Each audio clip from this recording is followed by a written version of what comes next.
In the words of the great Arthur Fleck, aka Joker, in Joker 2, the worst part of having a mental illness is people expect you to act like you don't. That's a line from Joker 2, or aka Joker Folie at Deux. I had to look up how you said that, to be honest, because I had no idea.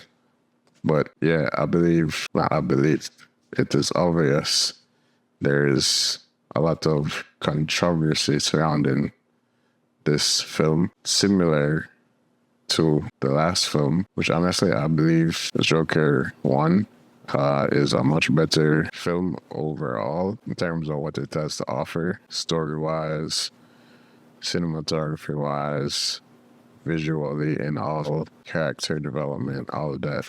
All the above, I believe it's a much stronger film. But common to both of the films, I believe what's more important is a message that they're trying to convey. And both films are trying to dig deep, in terms of tackling certain ideas. And I feel like that fly over a lot of people's head because they're expecting a certain type of experience. And I'm seeing that more and more.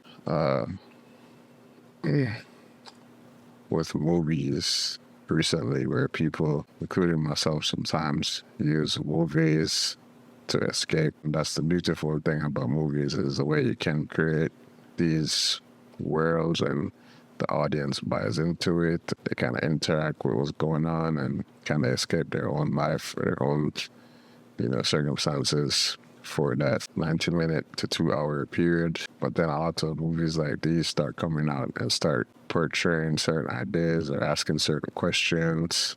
And yeah, I feel like people don't really like that too much, when they go to a movie and they expect to have certain feelings and they don't get those feelings or those preconceived ideas or things like that aren't met, they leave feeling disappointed.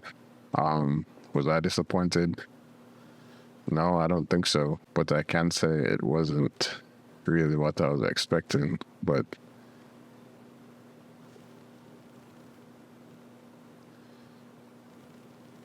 if you go into a movie going with the idea that you're going to accept it for what it is and judge it on a level ground, I think I would give it a similar score, similar to IMDb. I think IMDb gave it 5.3. Rotten Tomatoes gave it 33%.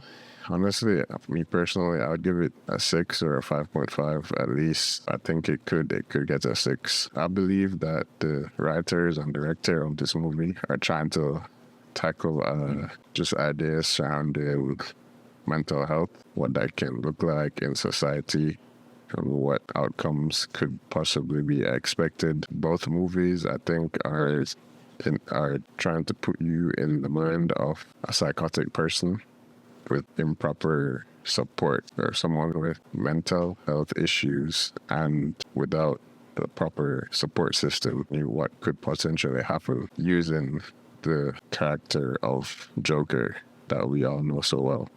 But nobody took the time to really dive into why is the Joker this way. We see in other character development movies such as Superman, Batman, for example, we know their history. We know that Batman's parents were killed, how he ended up to where he ended up. Same thing with Superman. We know where he came from, who raised him, how he was raised.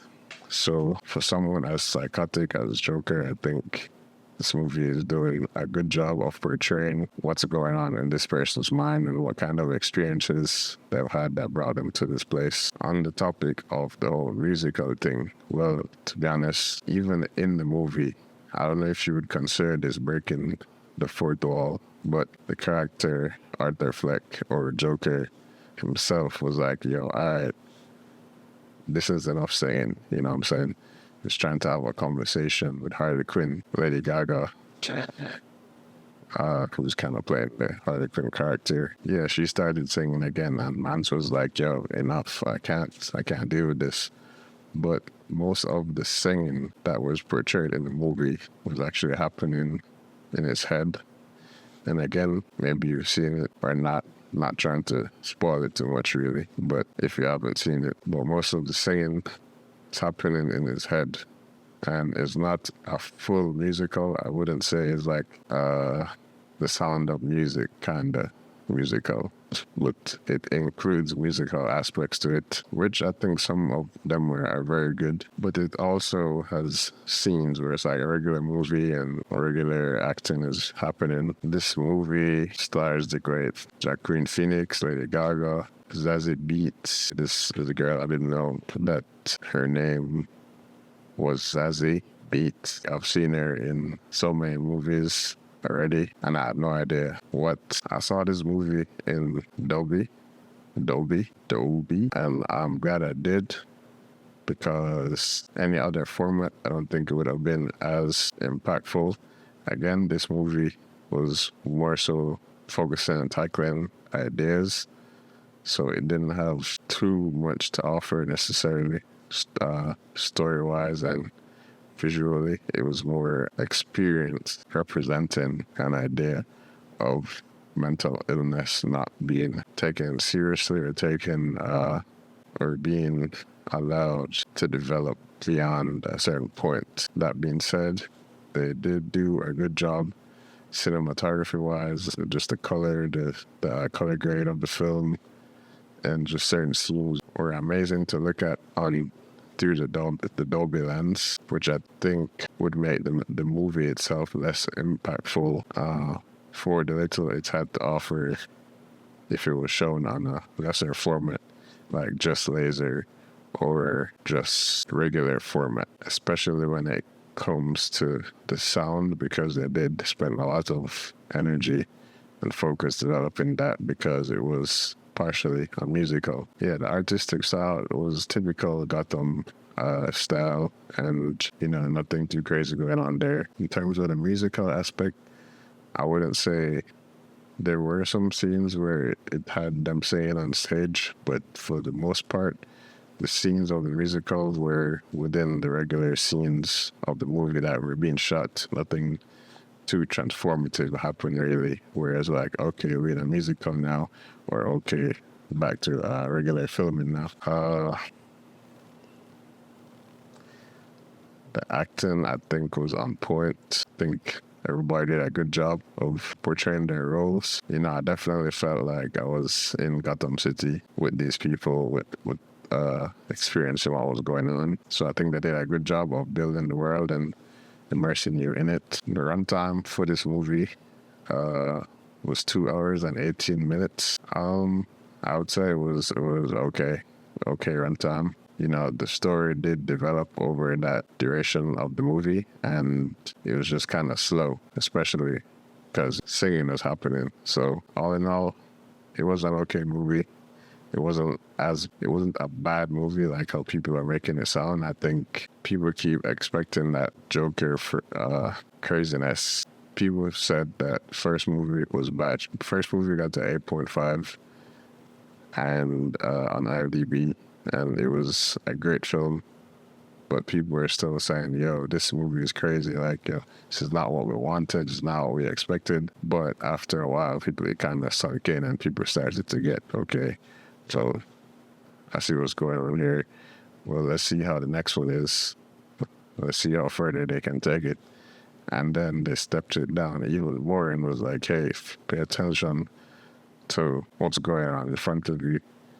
People were expecting further development of this crazy Joker persona, and they didn't get that, so they said it was a bad movie. I think the complete package, when you take a step back and look at both movies and how it has developed, I think that everything about this movie, including the musical, I think was a very interesting approach to them portraying the ideas that they had. I think I'm definitely interested to see how they would approach a Joker 3. If it's another musical, like, yo, why not do it, But for the second movie, and for where the Joker is at, I think it was a very interesting approach, and I think I can live with it. I think I can see what they're doing. The ending though, I don't know what to make of the ending. If you haven't seen it, don't want to spoil it, but the ending was, wow. One thing is for sure, it's a common opinion out there that the director and the writers, they don't like the audience. They're trying to intentionally disrupt and upset the audience. That might be true, and especially if they're trying to portray a message, which I believe they're trying to do. And if you can accept the movie for what it is, and then look at it through those lenses, I think it will show itself to be a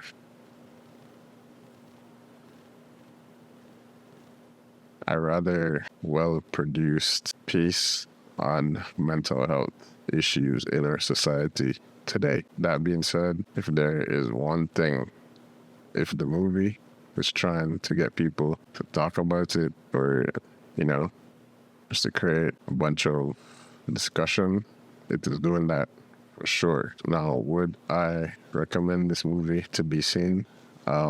If you are simply just a fan of, the comic book version of things, of the DC movies, and you just want that boom boom, bang bang, this is not that. If you are a fan of deep thinking movies, maybe this movie might be for you to sit and ponder what happened here and how does it apply to anything. I honestly don't think it was a bad movie, and I don't think it deserves as much hate as it is getting, but it definitely wasn't as good as the first movie in my opinion. I think it's just an okay movie with a deep message, and if you're fine with that, I think it would be great to go and see it in Dolby or in IMAX while it's still there. I think it definitely adds a lot to the movie. Otherwise, I don't think, you can wait till it comes out on streaming, or you can miss this movie completely. It's not that spectacular of a movie that you have to go and see it. But as a fan of superhero movies and DC, and just, I love psychological movies, and I enjoyed the fact that they're merging those two things together. And I believe that a lot of superhero movies lack this kind of depth and character development, are somewhat superficial. Not all.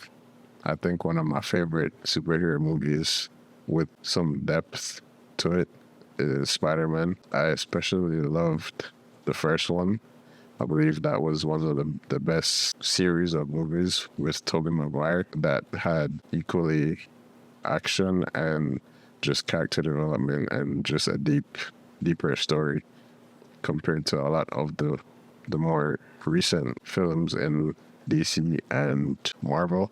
I think they're a lot superficial, and I can definitely appreciate how deep that the Joker, Folie, Joker 2 is taking things, and I'm interested to see what angle they take if there is a third movie. And as much as people hate on this one, I know they're still going to watch the third one. So they ain't losing nothing. I know they ain't losing sleep over what they just made. Anyways, thank you so much for watching. Check out my other reviews on the channel and look out for other videos that are coming to the future that are not reviews. Yeah, stay tuned. We out.